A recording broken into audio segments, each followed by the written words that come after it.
And Prince Harry cut a lonely figure as he made yet another solo appearance on Monday, this time giggling away with female fans at the US military's Warrior Games in San Diego, while leaving Meghan behind in Montecito. So the privacy princess seems to finally be taking her title seriously this year as she abandoned Harry during his memoirs, media rounds, his High Court appearances and even his own father's coronation.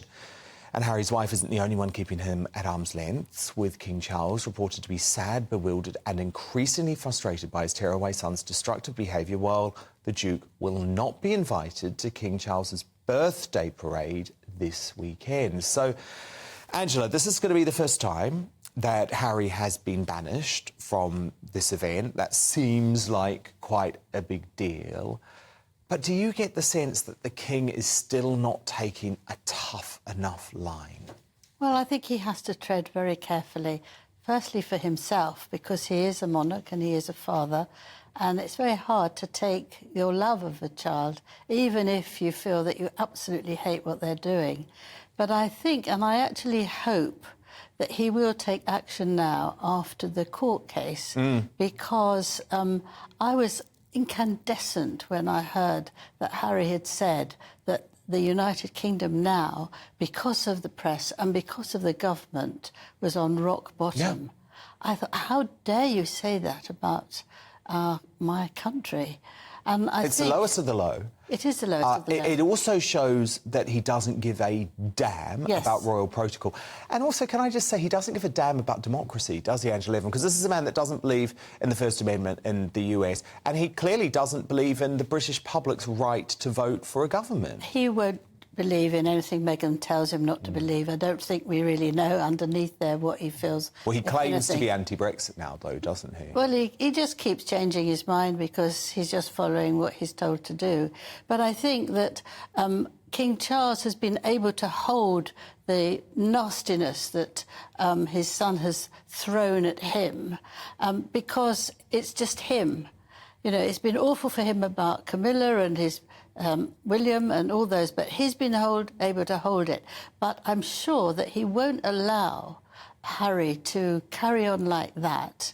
On the country, you can't be part of the royal family and hate the country. You just can't. And I think that that's quite enough to remove any him on the line of succession. Just out. Well, I can't have that. He's fifth. If, God forbid, something happens to him and there's William, he's too close, we have to get him off.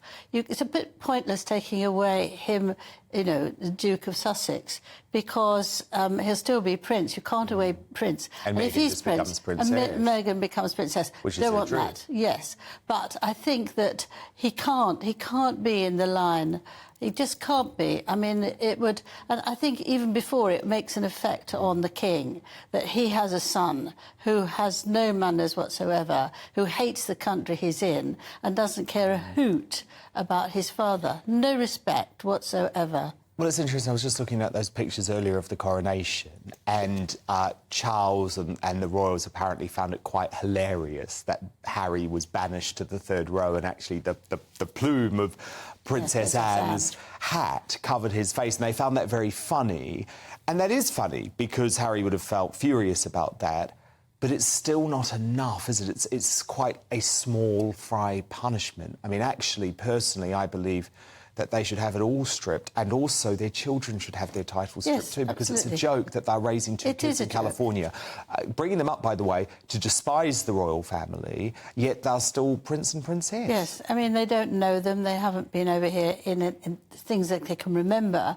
I know it's ludicrous that they've got royal names, but I think that the thing I really hate about it is that he's got no respect for anybody now. Except Meghan, and the rest of us, he doesn't care. But what's going on there? But what's the more Charles takes a step forward and says no, and the more William is upset, the harder he'll go, because he's in that room where he wants to make more... If they tell him off, he's going to be naughtier than ever. You know, it's like he was a schoolboy in Eton. Well, he's still acting like a child, isn't he? If you tell him not to do something, he does it more. And it's everyone else's fault. It's the media's fault. It's the media's fault that he takes drugs. It's the media's fault that he cheated or on his girlfriends, was a Playboy prince, whatever. I mean, you know. He doesn't take any responsibility. He thinks it's for everybody else. We saw that in court. When call the journalists, get them to find out, and he's attacking them. Nonsense. Angela, I just want to talk about the Meghan disappearing act, though. Yes. There's obviously something very strategic behind this. Yes, she's good at that. She's very good at that. I think she's cutting the chain one by one, so it doesn't look too much in one go.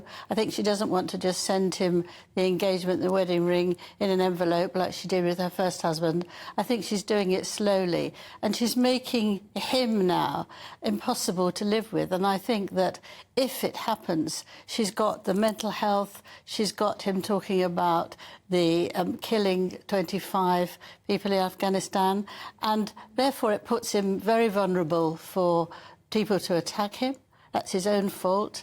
The drugs he's taken, will she say he can't be in charge of the children because he's mentally disturbed? And she's got her mother now living with them. I don't know if it's all the time, but it's certainly a lot. And she can be a witness. And I'm terrified that that's what he's going to do, and she's going to do, and suddenly, boom, out. It will be a sudden thing, but he's in such a terrible state. He's so negative. He's going backwards. He's looking at things that 30 years ago. Of course, it was awful about his mother, but you can't keep on and on and on and on and on. You have to move forward. Can't excuse it. And she's going forward with a new agent and golden dresses and all that. And she won't join in. She's not there to support him. And I think that is a big sign, because the things that he's gone through with the Queen's death and his grandfather's death and the coronation, all on his own. And he's got no one there to be with him. And he's unravelling. And she should be supporting him. Angela Levin, Harry's biographer. Thank you so much. We'll speak next week.